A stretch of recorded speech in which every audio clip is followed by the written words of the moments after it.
Hello, this is Jessica with Exploring the Local Life. And this is Robert. How are you? We are now live. That is correct. And as you can see, Robert is not here in the RV with me. Where are you, Robert? I am in Kennesaw, Georgia, Revival on Main. Nice. Yes. And I am in Destin, Florida. And last time you guys tuned in, we were stranded in Georgia with our truck broken down. That was a really exciting time for us. And now we are totally fixed. Tuned in, we were stranded in Georgia. Sorry, I want to put the live on here on my phone so that I can get comments. So Robert, can you tell us a little bit about what happened with the truck? Because if I try to explain it, it's going to be a disaster.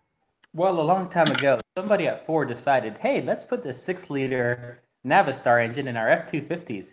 And the rest is history. No, what had occurred was, and some of this is going to be assumption, is that we had taken the truck in to get a new steering gearbox put in because when we drove down the street, there was a lot of play in the steering wheel. And as we can only do as humans, is surmise that when they fixed the steering gearbox, they broke something else. And we were on our merry way from Georgia, headed down to Florida, and all of a sudden, Jessica's driving. She's doing an excellent job of hauling the truck. She starts, like a good wife, monitoring the temperature.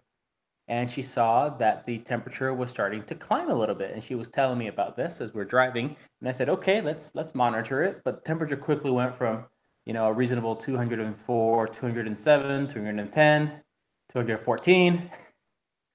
And then it started jumping to 207. Excuse me, 230. And at that point, I told Jessica, okay, we have a problem. We need to pull over. And we did. Once we pulled over, we could easily see that there was a bunch of fluid in the truck bay. And it turns out it was coolant. Now, we were so low on coolant that we really couldn't tell what it was. It would just look like this very light, slightly greasy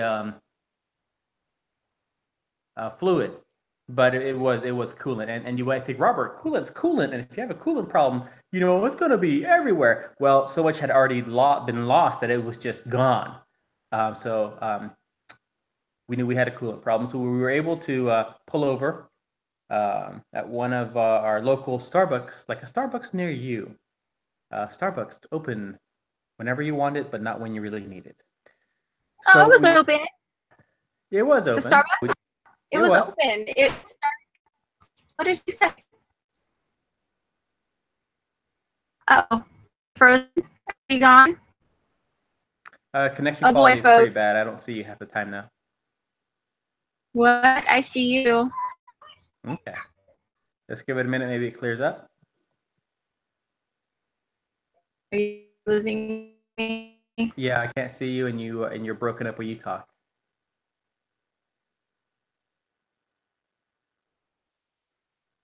Okay, all right, you're back. is that any better? Maybe take your phone off. Here we go. I'm going to switch the here at Camp Golf, which is where I'm located. The Wi-Fi actually works, so I'm going to switch the phone to then have my broadcast hotspot. And if you hear in the background, those would be the children playing quietly outside. All right, Robert, go ahead. I'm sorry. Kids okay? Yeah, they're good. Okay, good deal. So let me pick it up. So we pulled over. Truck had lost all coolant. Well, not all coolant, but enough coolant. We were able to limp over to Altoona Landing, and then the next day I took it to a car fixer-upper place. I'm not going to say the name of the car fixer-upper place because while they did diagnose and replace a pipe from the upper. The children have made an entrance. You guys have to be quiet. Remember, I'm doing the live broadcast. Robert, go ahead. Okay. So what they found was that the a white pipe from the degas bottle, which is part of the cooling system, had cracked, and then needed to replace it, and the hose, which they did. They were very friendly. They replaced the hose. They replaced the crack pipe to the degas bottle, and we were back in business. This was about 20 hours after our initial problem with the truck, so we still had a shot to make it to Florida. So I went back to the RV, picked up Jessica, and we were going to go swap out the car so we could just come on back down to Florida. But once we got back to the travel trailer, we discovered that we were leaking coolant again. So we thought the truck had been fixed. It wasn't fixed, and now we had the same coolant problem as far as we could tell. So I just frustrated beyond belief. Hi, Nadia. How are you? I went ahead and so I need you to be quiet, please, guys. Robert, keep talking through the kids. Okay. So I found that one of the hoses that had been replaced just had not been clamped down properly. So I went ahead and did the arduous task. If you've ever worked in a 6-liter engine bay, it is a huge pickup truck, but there's no room to work in the bay or even room in the engine build itself to get around there easily. So fixed, done. So then what I did was I decided, well, I've done this. I better go test drive the truck to make sure that hose doesn't pop off again. And I drove it around for about 35, 45 minutes. Pulled it into a Kroger, to get some groceries. I came back out, popped the hood. Everything looked good. Everything didn't sound good. I could hear the upper radiator hose had been making a tiny, tiny hissing noise with a little squeaking going on, and it looked very hard. So I figured we're having a failing hose. So that totally scrapped any possibility of going to Florida. So luckily, I did have the upper radiator hose in the back of the truck. Convenient, very convenient. Prepared. Ideal. My goodness. It happens so rarely. Yeah. So then the next day, so we broke on a Thursday, I believe.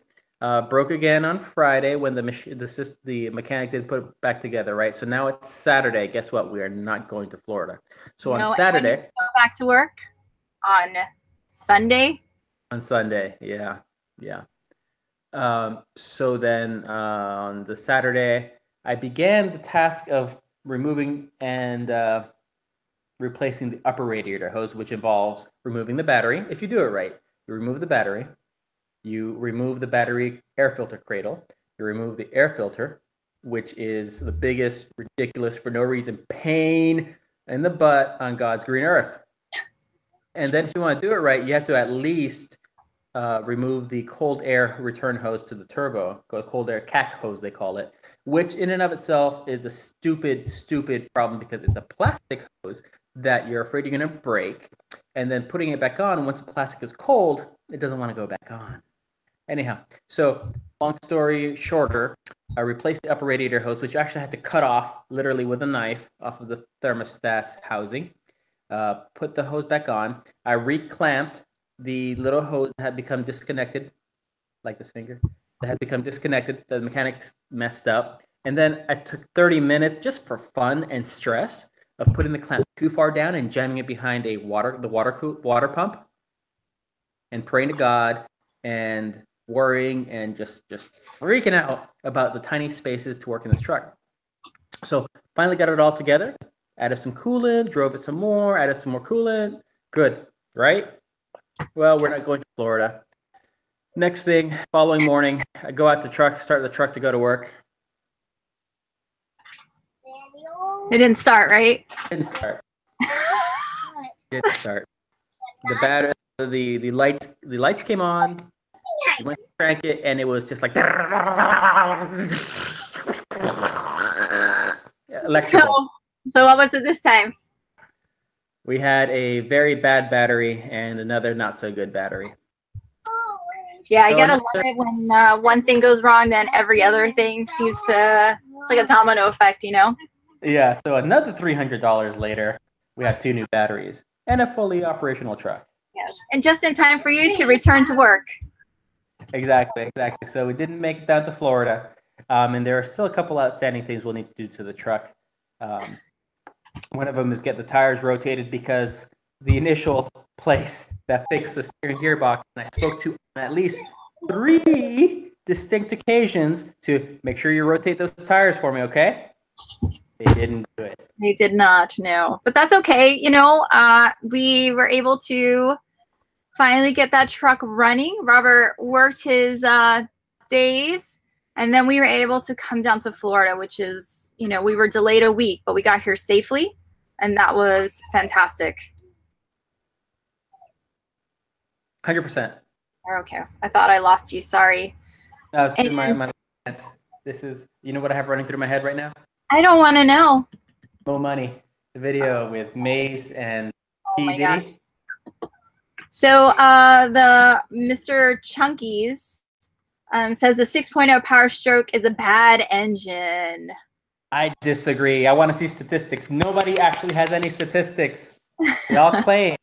The Mercedes-Benz V12 AMG, which nobody complains about, has the same head gasket problem. But nobody complains about that because they got the money to fix it or just buy a new one. It's just us, and we have to sort of tape and strap things and tie things together. Yeah, but back to the actual thing is that we knew when we got it that we had a 10-year-old truck that was going to have 10-year-old diesel truck maintenance to perform. The first 3 months after we got it, we had to get the fuel injectors replaced and a couple globe plug wiring harnesses. 10-year-old truck issues. We've had to do the steering gearbox, old truck issue.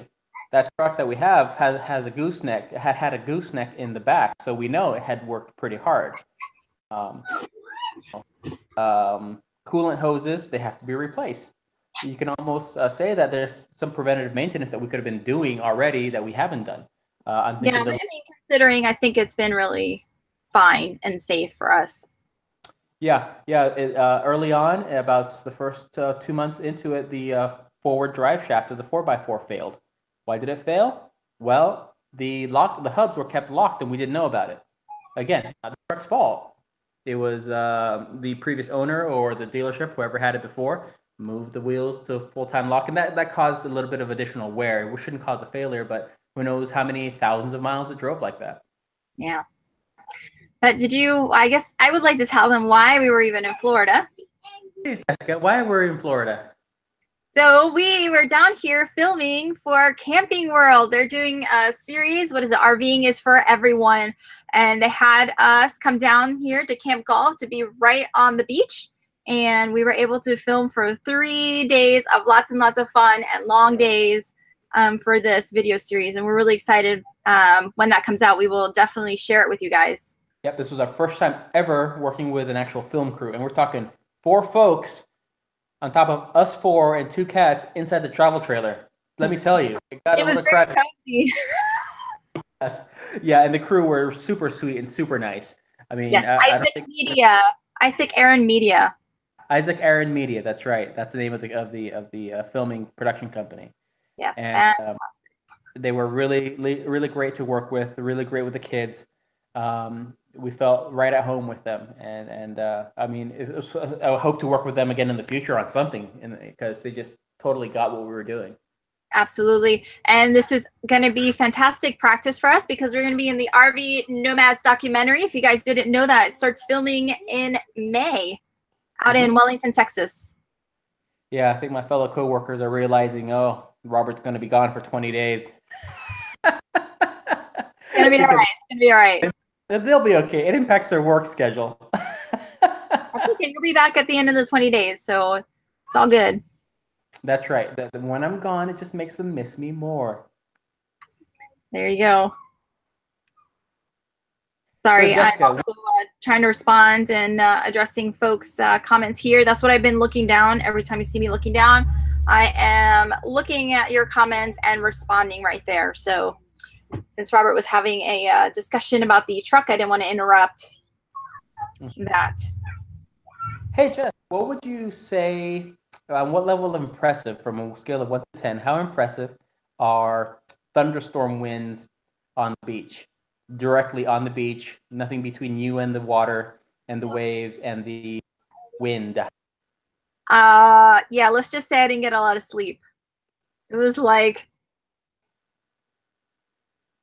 all the time. Yes. It was insane. The last night we were on the beach, actually the wind started the day before, but it really got intense about 5 hours before we had a major storm came through. There were tornadoes to the north, and there's some tornadoes in Mississippi and all that.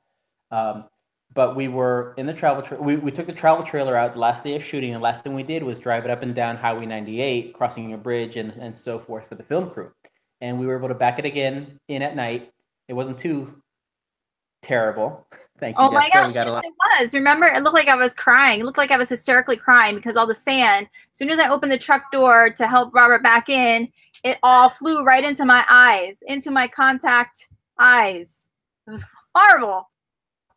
Well, I'm talking about the actual positioning job compared to the first night. Oh yeah. So here's the thing. Okay, Camp Golf is magnificent. Okay, I'm not gonna lie. Like, I don't even want to leave. I'm here till Friday, and I'm very sad about it. It's fantastic, and being on the beach is fantastic. But let me just tell you, these sites are like this big, and trying to get into one of these spots is quite difficult. And then, of course, we did our classic Robert and Jessica exploring the local life move of showing up at night. Our signature move. We got to fix that problem. It's not going to happen next time, babe. Next time, before the sun goes down, I'm pulling over somewhere. I'm pulling over. No. I'm going to let you in a little secret. You say this every single time. Folks, explorers, he says this every time. I will address this with you offline. This is actually really fun. Sorry, I hope you guys are enjoying this. I didn't want to not come to you guys and let you know what was going on, but of course, Robert is in Georgia, so I was like, how are we going to do this? I hope that you guys are enjoying this. I'm having fun. Yeah. Well, the thing is, I have the easy job whenever we leave a campsite. I'm responsible for picking up the outside, packing up the truck, and hooking the truck to the travel trailer. Jessica has the additional responsibility of cleaning the place, getting the kids up, getting them dressed, getting them ready. I usually cook, but then she has to feed them, So we often leave 2 to 5 to 20 hours after I intend to leave. Did you just say 20 hours? What? Anyway. So that's the thing is if we actually left when we intended to leave, we would get to where we're going typically during the daylight hours. Nothing ever kind of works to plan. Even this was actually one of the more refreshing things about filming this thing for Camping World is that we were there with professional videographer folks that had planned all this out, and things still went wrong, which is, not like stuff just happens. And it just made us feel so much better because stuff happens with us all the time, and sometimes we think it's us. Yeah, no, but they had. Also Justin, gentleman's name is Justin, that basically ran the show while we were down here. He had several things lined up that for reasons beyond his control, were pulled out from under his feet. But he was quick to adjust, and he was very, very good with the kids, setting their expectations, keeping them a little bit motivated. Because your kids, sometimes they do with other people than with yourself. Yeah.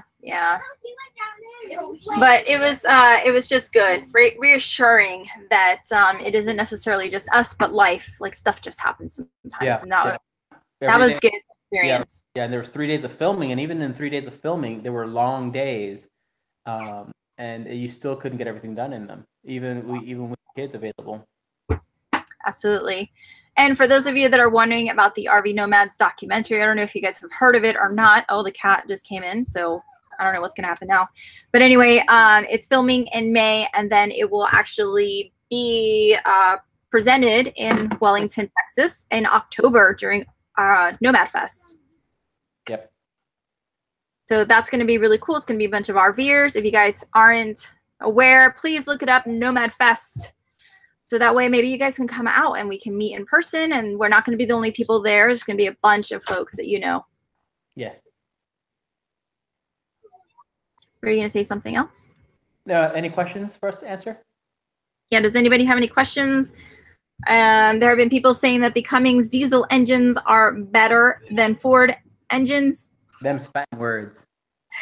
Yes, and we have folks joining us from, let me back it up, Missouri, New Mexico, North Carolina. Let's see who else. North California, San Fernando, California, North Carolina. And I think that's it. If you're watching, let us know that you are here. And may I say, I have nothing against the Cummins engine. I think it's a fine engine.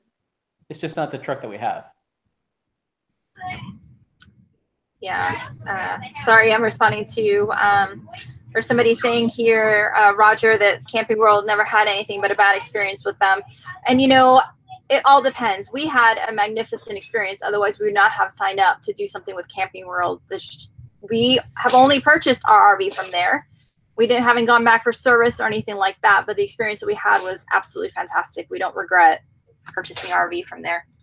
Yeah. And the Camping World blog, the RVing is for everyone. It's not overtly sales for Camping World. They want to, as in their best interest, sell RVs and get more people into RVs. And you can also check out our video about not buying that RV. You'll get our take on what we feel. One of the things to do, several things to look at when you are going to go buy an RV, and we don't want you to buy that RV. So do a search for what is it? What's the name of the video? Don't buy. Know when to walk away from the RV. Know when to walk away. Yeah, stuff like that. So you can search on our YouTube channels, watch them all. Watch them all. Nice, subtle, very subtle. Very subtle, very subtle. But yeah, so again, our experience with Camping World was good, and the whole Camping World RVing is for everyone and also the RV Nomads movie is a take on the RV lifestyle. You know, it's not necessarily about who you buy from. We really enjoy the small living, the tiny living. We enjoy the fact that we can take our entire home, go to Camp Gulf. We don't have to be on the beach, but we completely change our latitude. We change everything about what we're doing. And even after we were on the beach for 4 days, we moved the RV to a site farther up. Thanks, Mom. Yeah, thank you, Mama Carmen. Yeah, you're good. We moved the RV up, and it's still such a great RV resort that you just, like Jessica says, she doesn't want to leave. I didn't want to leave. I want to go back there and stay for days, but leave early, Donna. Drive home early on Thursday. I plan on joining you after work. Sorry, this is also a little bit of personal conversation because this is our first time talking today. Yeah, Jessica called me, and I was totally asleep. I was like, it was good too. That's some good sleep I was having. But anyways, yeah, Thursday, baby, I'll drive down. I should be getting there, if I leave at 4, which means 4:30, which means it's packed. So if I packed in the morning, I can be on the road by 5, get to you by 11. Yeah. So this is also the reality of Robert working still in an office while having 4 days where he's working and 4 days when he's off, and then I can work remotely from wherever I want. So this month we decided to kind of separate out a little bit so that, well, we can do the Camping World shoot, but I could also spend some time with my parents and get some of those things done. We are Florida residents to get all doctor's appointments and all that stuff done, file our taxes, all those exciting things. And then Robert would join us here and there. So this is our first time, so it's interesting. Oh, Jess, I need to order a pulley, an idler pulley. That's the one that's squeaking when you turn on the truck.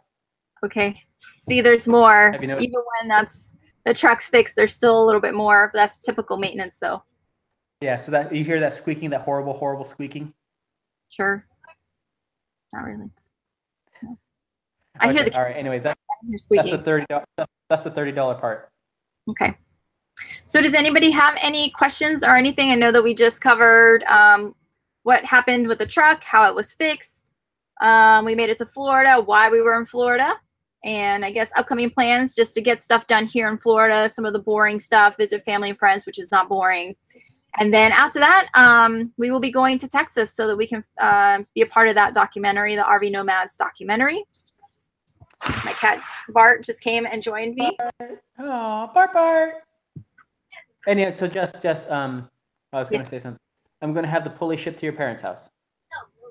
We don't need to talk about all that stuff on here, I don't think. I know.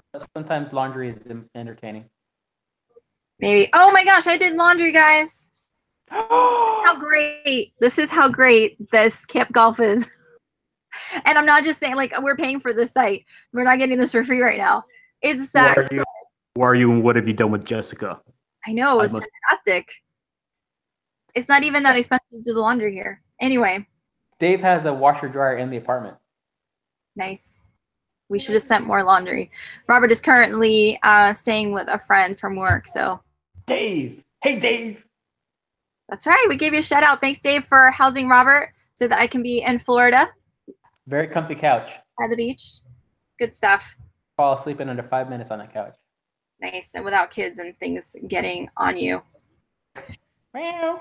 All right. Well, it doesn't look like there's any questions, so I think we're going to wrap it up. We've been on for 20, 30, I don't know where. I don't see my timer.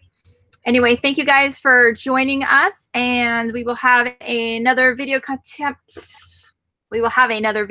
to you next week. It might be another live, or we have some videos we need to edit and throw up here for you guys. So let us know if you have any questions or comments, and we appreciate you guys joining us. Thank you very much. And we're gonna if we don't put out a video, Jess, I think we can pretty much say that we'll do more lives if we can't do prepared videos. We'll do more of Q&A. I think in there we'll do a day or two advance notice saying, hey, we're gonna have a live about a certain topic, so folks can get their questions ready for us. Yeah, that's fantastic. All right, babe. I'll contact you on Messenger here in a minute. Absolutely. So you guys have a wonderful night, and we will catch you guys later. Bye. Peace out.